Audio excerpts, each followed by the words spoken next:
Few instruments have traveled so far up and down the social ladder and have been associated with everything from sin to sainthood, from blind men to noble ladies to hippies. Hi, my name is Sarah, I'm a Gurdyist and you are in for a ride. Many people have asked me where the Hurdy-Gurdy comes from, and today I'll attempt an answer. If you want to add something that I didn't mention, please leave a comment and subscribe if you want to nerd out together about this awesome instrument. The predecessor of the first Hurdy-Gurdy, the first string instrument to be played with a wheel, was called an organistrum. It was played by two people, one would turn the crank and the other would pull up the keys. That was probably quite cumbersome. And there was an alternative or a development of it called the Symphonia. The earliest depictions of the organistrum are found along the Way of St. James in Spain and France. Right above the portal of the Pilgrim's Church in Santiago de Compostela, there is a sculpture of two men playing the organistrum. So in its early days, the 11th century, the Hurdy-Gurdy was associated with the church. Over time, it turned into a one-person instrument, and in the 12th century it was used to perform in the courts of the nobility. Then came the fall. Hurdy-Gurdys with their fixed drones were unsuitable for the scholarly music of the Renaissance, so they fell out of favor with the court. By the 14th century,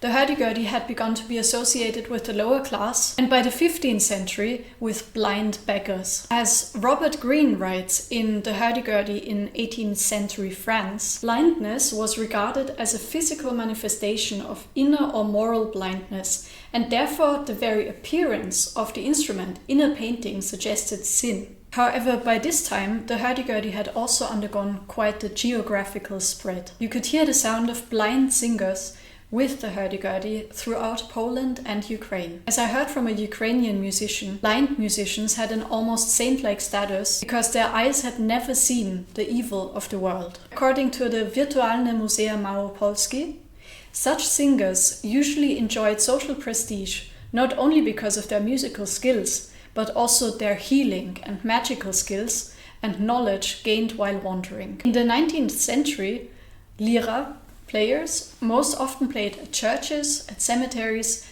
inns, markets and church fairs. So not everywhere was the Hurdy-Gurdy considered a sign of poverty or sin. It fell out of grace with the nobility for a while though, until it made its appearance in the French court in 1661. In the Ballet de l'Impatience by Jean-Baptiste Louis, blind beggars are introduced, impatient of losing time for earning a living. They play an air on the vielle, which means the vielle à roue, the French name for wheel fiddle. The composer used the Hurdy-Gurdy in one more ballet, and apparently the appearance of two Hurdy-Gurdy players at the French court sometime after the two ballets sparked the interest of the French nobility. The instrument still had a connotation with poverty, but also with the countryside. For a while, reenacting country life with cleaner-than-life stables and beautiful gardens was a much-loved pastime of some of the French nobility. The Hurdy-Gurdy with its rustic sound probably fit really well into that kind of Baroque cottagecore.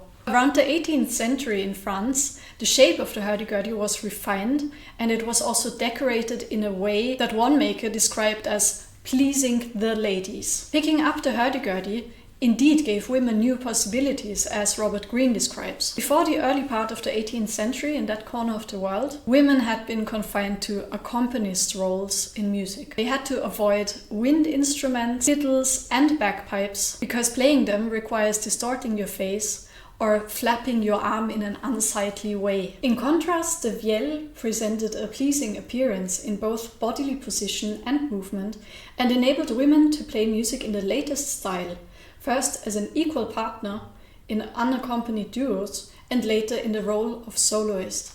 To this day, France is a country with an unbroken tradition of Hurdy-Gurdy playing. Depending on where you are, you can even learn the Hurdy-Gurdy in your local music school. Every year, festivals like Le Son Continu or Les Volcaniques highlight the traditional music that is also played on the Hurdy-Gurdy. In 1968, the folk singer Donovan recorded the single Hurdy-Gurdy Man, which he recorded in Rishikesh in India, where he was studying transcendental meditation with the Beatles. To this day, people tell me that they know the song but that they have never seen a Hurdy-Gurdy with their own eyes. The big folk revival of the 60s and 70s in America and Europe sparked new interest in traditional music and folk music, and also in traditional instruments, and therefore also the Hurdy-Gurdy. As the Frankfurt Hurdy-Gurdy ensemble writes, today the Hurdy-Gurdy has found friends together with the various kind of bagpipes and other historical and folk instruments, mostly in France, but also in the Netherlands, Belgium, Italy, England, Switzerland,